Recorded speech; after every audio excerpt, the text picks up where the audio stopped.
दोस्तों, आज की वीडियो में आपको रॉबर्ट कियोसाकी द्वारा मार्केट की गिरावट के समय सोना खरीदने के फायदे के बारे में बताने जा रहा हूं। तो पूरा वीडियो ध्यान से देखिए और बताई गई बातों को सुनिए। चलिए शुरू करते हैं। मार्केट जब गिरता है, लोग घबराते हैं, लेकिन समझदार निवेशक इसी वक्त सोना खरीदते हैं, क्योंकि इतिहास गवाह है, जब शेयर बाजार धाराशायी होता है तब सोना चमकने लगता है। मंदी हो, महंगाई हो या आर्थिक संकट, सोना हमेशा अपनी कीमत बचा कर रखता है और अक्सर कई गुना बढ़ा देता है। सवाल यह है कि क्या आप डर में बेचने वालों में होंगे या इस सुनहरे मौके को पकड़ने वालों में। अगले कुछ मिनट में मैं आपको बताऊंगा कि इस क्रैश मार्केट में सोने में निवेश क्यों आपकी सबसे बड़ी जीत हो सकती है। आज जो सोना आप नजरअंदाज कर रहे हैं, कल वही आपके लिए करोड़ों की चाबी बन सकता है। क्या आप सच में मानते हैं कि पैसे बचाकर आप अमीर बन रहे हैं? मैं आपको एक बात बताता हूं जो पागलपन जैसी लगे। जितना अधिक आप बचाते हैं, आप उतने ही गरीब होते जा रहे हैं। विरोधाभासी लगता है ना? लेकिन यही सच है। आप काम करते हैं, पैसे बचाते हैं, सुरक्षित इंस्ट्रूमेंट्स में निवेश करते हैं, और फिर सरकार एक बटन दबाती है और पैसा छाप देती है। आप क्या जमा करके रखना चाहेंगे जो हर दिन अपनी कीमत खोता जा रहा है? 1971 में जब डॉलर को गोल्ड स्टैंडर्ड से हटाया गया, तब असली खेल बदल गया। जो कभी भौतिक, दुर्लभ और अडिग पैसा था, सोना, उसकी जगह एक वादा आ गया, फियाट मुद्रा। इसका मतलब यह हुआ कि आपका बैंक में रखा पैसा किसी वास्तविक आधार से समर्पित नहीं था, बल्कि सरकारों और केंद्रीय बैंकों के भरोसे पर रहता था। और भरोसा जब मनमाने तौर पर तोड़ा या बदला जा सकता है, तो आपकी क्रय शक्ति प्रत्यक्ष रूप से प्रभावित होती है। सरकारें और सेंट्रल बैंक संकट पर हमेशा एक ही तरीका अपनाते हैं, और अधिक पैसा छापना, कर्ज में और बढ़त और अचानक तरलता देना। ये आसान समाधान दिखता है, पर हकीकत में ये बचत और मजदूरी की कीमत को कम कर देता है। जितना ज्यादा आप काम करते हैं, उतना अधिक टैक्स और महंगाई आपकी बचत की कीमत हराती है। यही वो चुपचाप छिपा हुआ जाल है जो वित्तीय सद्गुण के रूप में दिखता है। मेहनत करो, बचत करो और लंबी अवधि में निवेश करो, पर सिस्टम ने इस नियम को अपने फायदे के लिए ट्विस्ट कर दिया है। क्या आपको परेशान नहीं करता कि आज वही 100 रुपए जो कुछ साल पहले वस्तुएं खरीदते थे, अब आधे सामान खरीदते हैं? क्यों आपको ज्यादा घंटों तक काम करना पड़ता है एक ही चीज खरीदने के लिए? ये प्राकृतिक महंगाई नहीं, ये मुद्रा का जानबूझकर अवमूल्यन है। हर बड़े संकट के बाद मुद्राओं की छपाई बढ़ती है और अंत में पुरानी देनदारियों को छिपाने के लिए नए पैसों का सहारा लिया जाता है। ये संख्या सिर्फ अखबारों का आंकड़ा नहीं है, ये आपकी क्रय शक्ति का नुकसान है, आपकी भविष्य की अस्थिरता है। मैं ये केवल सिद्धांत से नहीं कह रहा, अनुभव से कह रहा हूं। मैंने देखा है कि सब कुछ एक रात में कैसे बदल सकता है। मैंने देखा है बैंक बंद होते, खातों का जम जाना और आम लोगों के पैसे का टूटना।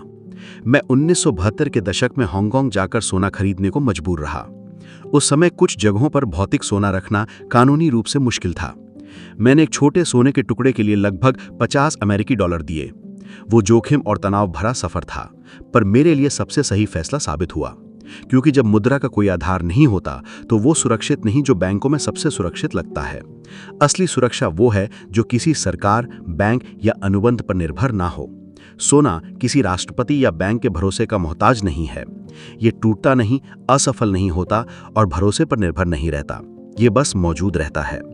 इसलिए मैं इसे अंतिम बीमा कहता हूं, दुर्घटनाओं के लिए नहीं, बल्कि सामूहिक मूर्खता और सिस्टम के पतन के लिए।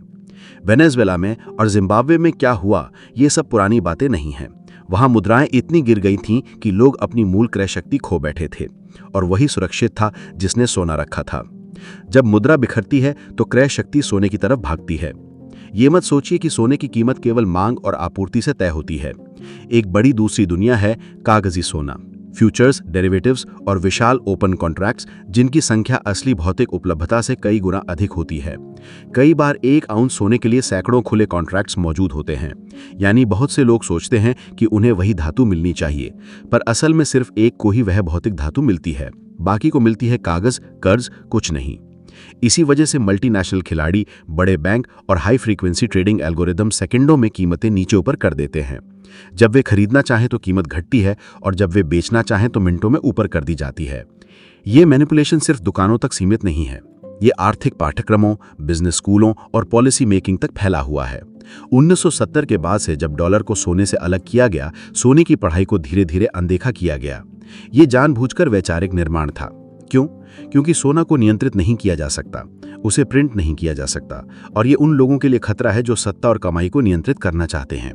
वॉल स्ट्रीट, बड़े बैंक और फाइनेंशियल इंडस्ट्री तब मुनाफा कमाती है जब आप स्टॉक्स, बॉन्ड्स और डेरिवेटिव्स खरीदते हैं। सोने से उन्हें कमीशन नहीं मिलता, इसलिए सोने को घटिया बताना और मजाक उड़ाना उनकी ताकत का हिस्सा है। वहीं दूसरी ओर कुछ बड़े खिलाड़ी और देश पहले से तैयार हैं। चीन, रूस, भारत, तुर्की जैसे देश गोल्ड रिजर्व में टनों दर टन सोना जमा कर रहे हैं। वे जानते हैं कि क्या आने वाला है, एक ऐसी स्थिति जहां डॉलर या पश्चिमी वित्तीय संदर्भ कमजोर पड़ सकते हैं। वह खुद को उस असंभावित पतन से बचाने के लिए सोना जमा कर रहे हैं, और फिर आम जनता को यही बताया जाता है कि उनका स्थान बैंक में ही सुरक्षित है। उलटफेर आपको सोचने पर मजबूर कर देना चाहिए। सोना आपको रातों रात अमीर बनाएगा? नहीं, सोना स्पेकुलेशन का साधन नहीं है जैसा आपको सिखाया गया। ये रातों रात अमीर नहीं बनाएगा, पर यह रातों रात गरीब होने से बचाएगा। यही अंतर महत्वपूर्ण है।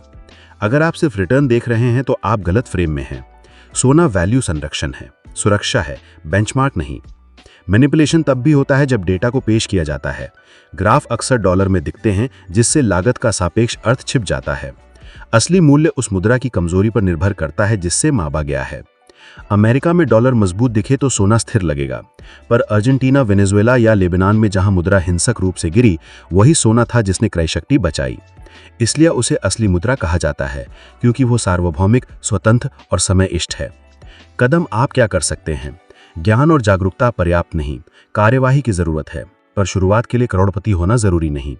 अहम बात यह है कि आप शुरुआत करें। अगर आपके पास कुछ सीमित बचत भी है, करीब 20 यूरो के बराबर, तो आप पहले कदम उठा सकते हैं। एक छोटा सा टुकड़ा, एक सिक्का, एक चांदी की गोली, ये प्रतीकात्मक है पर बहुत शक्तिशाली। ये दिखाता है कि आप अब किसी और के फैसले पर अपनी आज़ादी नहीं छोड़ रहे। जानकारी ही सबसे बड़ी सुरक्षा है। बहुत सी दुकानें और सेलर्स दुर्लभता का दिखावा कर महंगे दाम लगाते हैं। कुछ वित्तीय पाठ्यक्रम सोने को अप्रासंगिक बताते हैं, और बाजार आपको भ्रमित करने के लिए जटिल शब्दों का उपयोग करते हैं। इसलिए अपनी पढ़ाई खुद कीजिए। रोज 15 मिनट निकालिए। सोने के इतिहास, कागजी सोने का तंत्र, फिजिकल गोल्ड कैसे खरीदा और सुरक्षित रखा जाता है, ये छोटी आदत आपको ज्यादातर लोगों से बहुत आगे रखेगी। एक चुनौती, 7 दिन, हर दिन 15 मिनट। मैं आपको एक सरल चुनौती देता हूं। अगले 7 दिन तक रोजाना 15 मिनट सिर्फ सोने और चांदी के बारे में पढ़ने में लगाइए।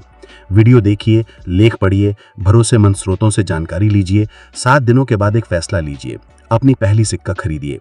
वो छोटी ही क्यों ना हो, पर उसका प्रतीकात्मक महत्व बड़ा होगा।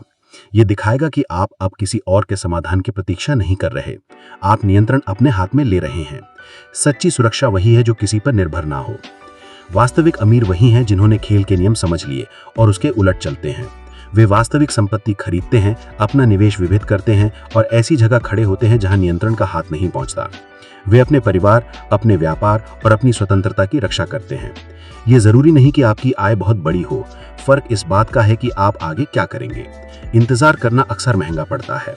किसी को दोष मत दीजिए, अपना काम शुरू कीजिए। सिस्टम आपकी रक्षा नहीं करेगा, बैंक आपके बारे में नहीं सोचते, सरकार समय पर नहीं आएगी, पर आप आ सकते हैं और आप निर्णय कर सकते हैं कि अब आप अपनी मेहनत से बनी चीजों की रक्षा करोगे। शुरुआत धीमी या प्रतीकात्मक हो सकती है, यही इसकी ताकत है।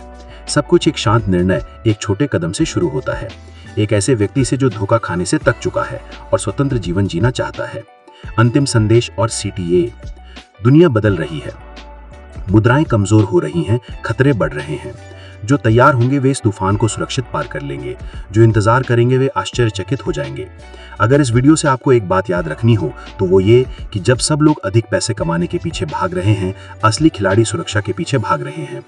असली सुरक्षा गद्दे के नीचे पैसा छुपाने में नहीं है, ये वास्तविक दुर्लभ और भ्रष्टाचार मुक्त संपत्तियों में है, जैसे सोना। अब आप जान चुके हैं, अगला कदम आपका है। दोस्तों, मार्केट का तूफान हर किसी को हिला देता है, लेकिन जो समझदारी से चलते हैं वही इतिहास लिखते हैं। सोना सिर्फ एक धातु नहीं, ये आपके वित्तीय भविष्य की ढाल है। आज का कदम कल की दौलत तय करेगा। अगर आपने इस मौके को जाने दिया तो आने वाले सालों में बस अफसोस रह जाएगा। पूरा वीडियो देखने के लिए धन्यवाद। अगला वीडियो भी आपकी किस्मत बदल सकता है, इसलिए जरूर देखें।